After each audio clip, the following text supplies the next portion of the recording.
तो समझते हैं टेबल कैसे बनाते हैं। तो हम लोग एक स्टूडेंट का टेबल बनाएंगे, तो उसके पहले हम यहाँ पे एक स्कीमा डिज़ाइन कर लेते हैं। लाइक हमारा स्ट्रक्चर क्या होगा।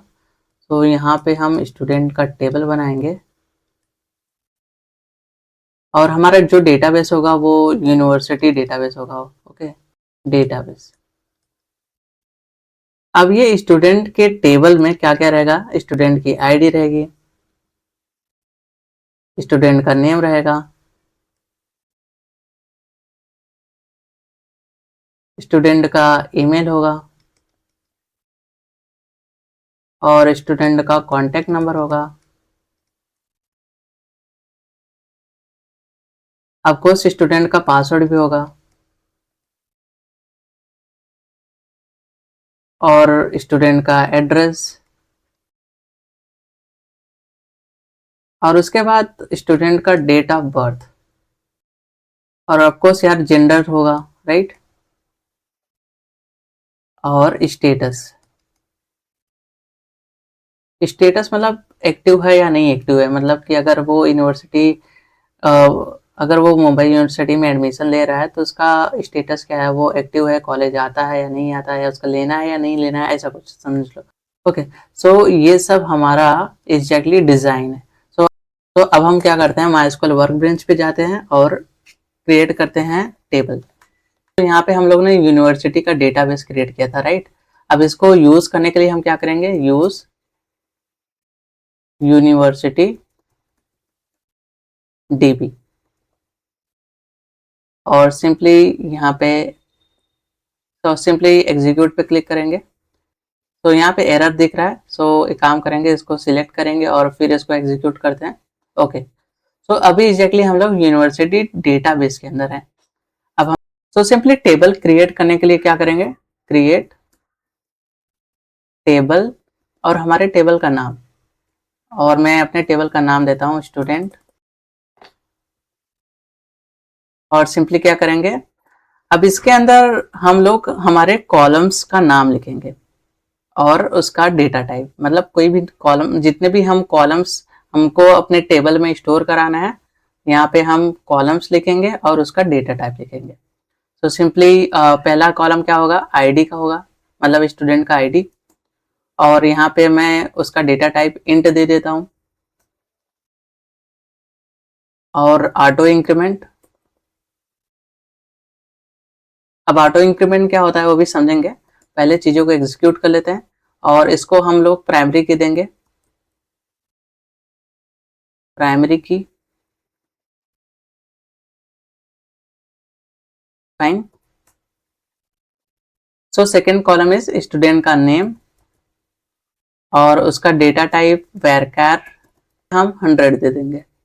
ओके, उसके बाद थर्ड कॉलम स्टूडेंट का ईमेल, और ईमेल में भी मैं वैरकार दे देता हूँ, और ईमेल ज़्यादा बड़ा कितना हो सकता है, 50, यहाँ पे मैं 50 दे देता हूँ, ज़्यादा से ज़्यादा 50 होगा, राइट, किसी का ईमेल इतना ज़्यादा बड़ा नहीं होता। और उसके बाद कॉन्टैक्ट नंबर, कॉन्टैक्ट, और यहाँ पे भी वैरकार दे देता हूँ, और कॉन्टैक्ट यहाँ पे हम 15 दे देंगे, देन कॉमा, उसके बाद एड्रेस, और एड्रेस में हम लोग यहाँ पे उसका डेटा टाइप देंगे टेक्स्ट, देन कॉमा, उसके बाद स्टूडेंट का डेट ऑफ बर्थ, और डेट ऑफ बर्थ जो होगा उसका डेटा टाइप क्या होगा, डेट होगा। और नेक्स्ट कॉलम क्या होगा, जेंडर। आपको कोई स्टूडेंट है तो उसका जेंडर भी होगा, राइट, और जेंडर में हम लोग इनम देंगे। अब इनम क्या होता है, ये भी डेटा टाइप है, इसको समझेंगे,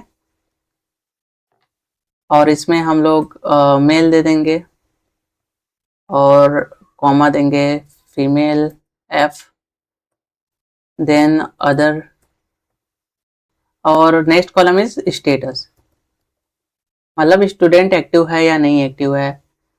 तो यहाँ पे हम लोग टाइनी इंट देंगे, टाइनी इंट। तो यहाँ पे मैं 1 दे देता हूँ, एंड देन उसके बाद हम लोग ने ये पैरेंथेसिस ओपन किया है तो इसको क्लोज करेंगे और उसके बाद यहाँ पे हम लोग सेमीकोलन लगाएंगे और सेमीकोलन लगाने के बाद इसको पूरा सिलेक्ट करेंगे और उसके बाद ये थंडरबोल्ट जो सिंबल है उस पर हम क्लिक करेंगे तो ये हमारा क्वेरी एग्जीक्यूट हो जाएगा। तो इस पर क्लिक करते हैं, तो इसको रिफ्रेश करते हैं तो यहाँ पे हम टेबल को एक्सपांड करेंगे। सो हम देख सकते हैं हमारा स्टूडेंट नाम का जो टेबल है वो बन चुका है और इसको थोड़ा एक्सपांड करते हैं और ये हमारा कॉलम्स है, मतलब हम लोग ने जितने कॉलम्स बनाए थे वो एग्जैक्टली यहाँ पे स्टोर हो गया है, मतलब हमारा जो टेबल्स है वो बन के रेडी हो गया है। तो हम लोग ने इंटीजर दिया है क्योंकि ये न्यूमेरिक वैल्यू है, राइट। और उसके बाद ऑटो इंक्रीमेंट मतलब डेटाबेस ऑटोमेटिकली नेक्स्ट नंबर को असाइन करेगा। लाइक अगर हम कोई भी स्टूडेंट इंसर्ट करेंगे हमारे टेबल में तो वो उसका जो आईडी होगा वो ऑटो इंक्रीमेंट होगा 1 2 3, हमको मैन्युअली डालने की जरूरत नहीं है। समझते हैं प्राइमरी की का मतलब क्या होता है, to uniquely identify each student, मतलब हर एक स्टूडेंट का अलग से आइडेंटिटी होगा, like ID1 ID2 ID3, duplicate data नहीं होगे तो इससे हमको कंफ्यूजन नहीं होगा। और बाकी सब तो सिमिलर है। तो ईमेल के लिए यहाँ पे हम लोग ने varchar 50 सेट कर दिया है और कॉन्टेक्ट नंबर के लिए हम लोग वेरिएबल नेम 15 सेट किया है और सेम एज एड्रेस यहाँ पे हम लोग ने टेक्स्ट दे दिया है क्योंकि एड्रेस कितना भी बड़ा हो सकता है, राइट। डेट ऑफ बर्थ के लिए हम लोग ने यहाँ पे डेटा टाइप यूज किया है, हम लोग ने पढ़ा था, राइट। और फिर जेंडर के लिए हम लोग ने इनम यूज किया है। इनम एग्जैक्टली क्या होता है, ये रिस्ट्रिक्शन प्रोवाइड करता है कि सिर्फ मेल फीमेल और अदर्स के अलावा और कोई भी चीज हम नहीं डाल सकते। और इनम का बेनिफिट क्या है कि गलत spelling, wrong values, random text save नहीं होंगे। सो एग्जैक्टली हमको अगर टेबल देखना है कि हमारा जो टेबल है वो कैसा दिखता है, उसका स्ट्रक्चर क्या है, तो हम लोग क्या करेंगे, डिस्क्राइब और हमारे टेबल का नाम। सो मेरे टेबल का नाम क्या है, स्टूडेंट्स, राइट।